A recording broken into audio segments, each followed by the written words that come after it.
May problema ngayon ang Denver Nuggets sa contract extension ni Jamal Murray dahil ngayong offseason ay eligible si Murray para sa 4-year, $209 million maximum contract extension na magtatagal hanggang 2028-29 season. Kung hindi sila magkakasundo ay magiging unrestricted free agent na si Murray sa 2025 offseason dahil patapos na ang kanyang max level rookie extension noong 2019. May pag-aalala din ang Nuggets dahil sa inconsistent performance ni Murray sa playoffs at sa Paris Olympics kung saan nagkaroon siya ng 40% shooting at 31% mula sa 3-point line at ang 20 points per game ay pinakamababa na sa kanyang playoff career. Nakaapekto rin ang mga injury niya sa calf at elbow at dahil dito maraming na-missed na games si Murray. Kung mabiguman sa contract extension ng Denver ay ang pagkawala ni Murray ay mahirap mapunan. Kailangan nila rin ng balance sa salary cap dahil sa malaking kontrata ni Nikola Jokic at sa inaasahang extension ni Michael Porter Jr. at Aaron Gordon.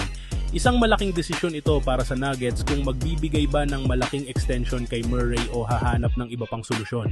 Ang historic na jersey ni LeBron James mula sa kanyang high school ay nakatakdang ipagbili sa isang auction sa Hong Kong ngayong Setyembre.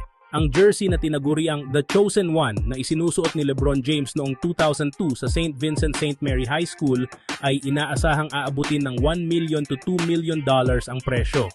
Ang jersey na ito ay kilala sa pagiging simbolo ng simula ng isang mahusay na karera ni LeBron James sa mundo ng basketball.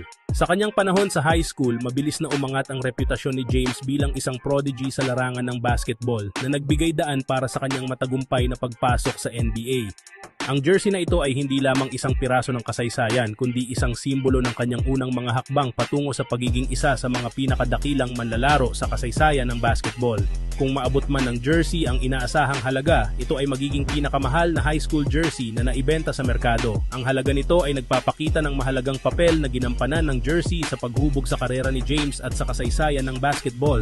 Ang auction na ito ay tiyak na magdadala ng pansin sa mga kolektor at mga tagahanga ng sports sa buong mundo na naghihintay sa isang makasaysayang pagganap sa merkado. At isa itong na magpapatunay sa patuloy na impluwensya ni LeBron James sa mundo ng sports. Samantala, dito naman tayo sa ating sunod na pag-uusapan sa naibalitang bagong player na hinihintay pang makuha ng Los Angeles Lakers. Isa nga mga tropa ang Lakers sa ilang teams na hindi pa kumukuha ng bagong player sa free agency market ngayong off-season. Kaya nagsuggest na nga mismo ang NBA analyst ng Bleacher Report na si Dan Favale na kunin na lamang nila ang dating teammate ni LeBron James sa Cleveland Cavaliers na si Cedi Osman. Bali, isa pa rin naman nga ito sa mga pinakamagaling na players na available pa rin sa free agency market. Para nga sa inyong kaalaman mga tropa, nag-average na rin naman nga itong si Cedi Osman sa kanyang career ng 9.3 points, 3 rebounds at 2 assists per game. Kung saan kaya pa rin naman nga nito na gumawa ng kanyang sariling tira at magtala ng double-digit points sa kabila ng pagkakaroon niya ng limited na playing time. Alam na rin naman nga nito kung paano maglaro kasama si LeBron kaya hindi na nga siya magkakaproblema pa sa pagsali sa Lakers at pag-adjust sa kanilang playing style. Kasalukuyan na rin naman nga itong nag-average ng 41% sa mga catch-and-shoot plays kaya mapapakinabangan nga ito ng husto ng Los Angeles Lakers ngayong season. Anong masasabi niyo dito mga tropa?